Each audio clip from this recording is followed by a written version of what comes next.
안녕하세요. JP트레이딩입니다. 오늘의 국내 주식 상한가 종목은 코스피 시장에 상장되어 있는 고려제강입니다. 우선 주요 뉴스는 고려대학교 세종캠퍼스와 고려제강 자회사인 KAT가 1.5GHz 초전도 가속관 개발을 완료했다는 소식에 상한가를 기록하였습니다. 이슈를 체크하기 앞서 먼저 고려제강의 기업 개요를 간단히 보겠습니다. 대한민국의 대표 철광선 전문 메이커로 와이어로프 및 특수선재 제품의 생산을 영위할 목적으로 1945년 9월에 설립 후 1976년 5월에 코스피 시장에 상장되어 오래된 역사를 이어온 금속 광물 기업입니다. 광산, 건설기계, 자동차, 선박 등 여러 분야에서 선재 부분을 주 사업으로 영위하고 있으며 와이어로프를 포함한 특수선재 2차 가공업체 중 생산 능력 및 판매 실적 모두 국내 최대 업체인 회사입니다. 자, 그렇다면 금일 고려제강이 상한가를 기록할 수 있었던 이슈를 체크해 보겠습니다. 앞서 KAT는 핵융합용 초전도 선재 개발 및 제조를 위해 모 기업인 고려제강이 전액 출자해 2004년에 설립한 회사이며 지분을 100% 보유하고 있습니다. 메인 이슈는 제가 영상으로 따로 찍지는 않았지만 지난 파워로직스 종목 분석 리포트에서도 간략하게 설명드렸던 초전도체입니다. 고려제강의 자회사인 KAT가 고려대와 1.5GHz 초전도 가속관 개발 소식이 전해졌습니다. 초전도 가속관은 절대온도 4K 또는 2K에서 빔을 가속시키는 장치로서 이번 개발로 인해 가속기에서 시간당 많은 빔을 가속시키는 것이 가능해져 향후 국내외에서 개발되는 초전도 가속기의 활용이 가능할 것으로 기대가 크다고 전해졌습니다. 아울러 양 기관은 초전도 가속기 분야에서 지난 연말 중국 상하이 방사광 가속기 연구소의 극저온 테스트에서도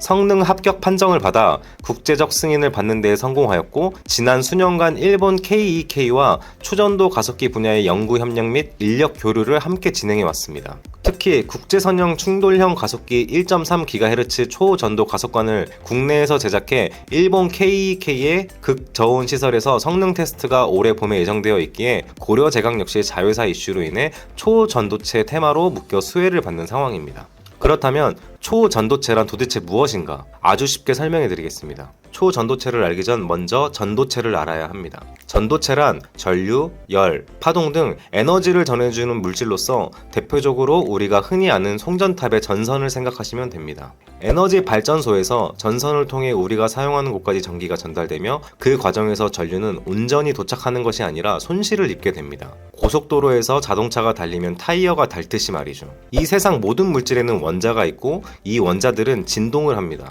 전선에서 전류가 흐를 때 전자들은 진동하는 원자들과 부딪히며 나아가죠. 전기의 흐름을 방해하는 것, 이것을 바로 저항이라고 합니다. 여기서 이 전기 저항이 0이 되어 방해를 받지 않는다면 바로 전도체의 한계를 넘어선 물질, 초전도체가 됩니다. 더 자세하게 설명드리자면 네덜란드의 과학자 헤이커 카메를링 오너스는 1911년 여러 금속의 저항을 측정하던 중 수은으로 만든 전선이 4.2K에서 전기 저항이 극도로 낮아지는 현상을 발견하였습니다. 바닥에 마찰이라는 현상이 없다면 굴러가는 바퀴는 영원히 멈추지 않겠죠. 여기서 저항이 없으니 전류가 영원히 흐를 수 있다는 것을 알게 되었고, 이것을 초전도 현상이라고 정의했습니다. 이후 1933년 독일의 물리학자가 마이스너 효과라는 걸 발견합니다.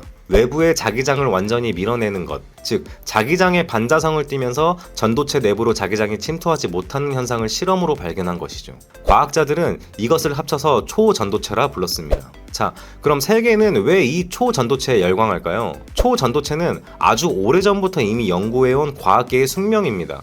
이 초전도체는 현재 매우 낮은 온도와 높은 압력에서만 작용을 합니다. 그러나 지난해 과학계를 뜨겁게 달군 일이 있었죠. 김현탁 교수가 초전도체 후보 물질인 LK99가 상온, 상압, 초전도체가 맞다고 발표하면서 전 세계 학계가 검증에 나섰습니다. 앞서 말씀드렸듯이 초전도체는 극한의 낮은 온도와 압력에 의해서만 가능하다고 말씀드렸습니다. 그런데 상온과 상압, 즉 우리가 생활하고 있는 일상생활에서도 상용화할 수 있다고 전해진 것이죠. 만약 초전도체가 온도와 압력에 상관없이 일상생활에 상용화된다면 세상이 바뀔 것입니다. 초전도체 특성인 전기저항이 없어진다면 전력 손실 없이 전기를 보낼 수 있기에 에너지 절약이 가능합니다. 참고로 우리나라에서 전기 송신 과정에서 저항이라는 현상으로 인해 5%가 손실된다고 합니다. 이 5%는 금액으로 따지면 수조 원의 가치입니다. 또한 더욱 빠른 속도와 성능으로 전자제품과 IT 기기를 만들 수 있으며 기차의 바퀴가 사라지는 자기부상 열차 역시 KTX처럼 쉽게 이용할 수 있습니다. 이 외에 전기산업 시장은 무궁무진한 발전을 할 수 있으며 개발에 성공하는 즉시 노벨 노벨상은 확정이라고 볼 수 있습니다.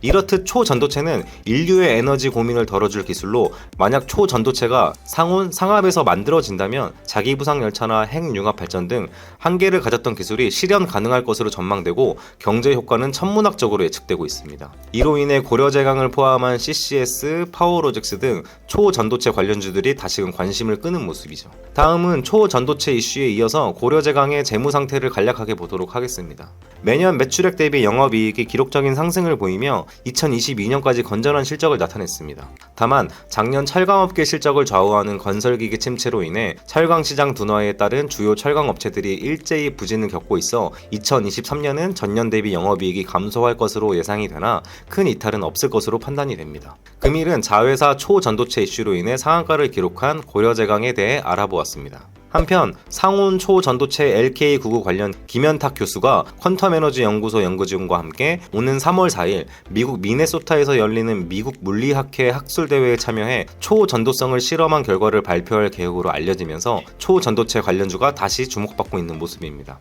상온 초전도체라는 개념만 놓고 보았을 땐 혁신이긴 하지만 아직 전 세계적으로 성공했다는 검증이 되지 않은 상황에서 기업 가치에 대한 분석 없이 초전도체 관련주에 무조건적으로 투자하는 것은 위험하다고 볼 수 있겠습니다. 마지막으로 고려제강의 차트 분석이 궁금하신 분들은 JP 트레이딩 카페 및 블로그에서 확인하시면 됩니다. 오늘의 국내 주식 상한가 종목은 여기까지 설명드리도록 하겠습니다. 영상 시청해주셔서 감사합니다.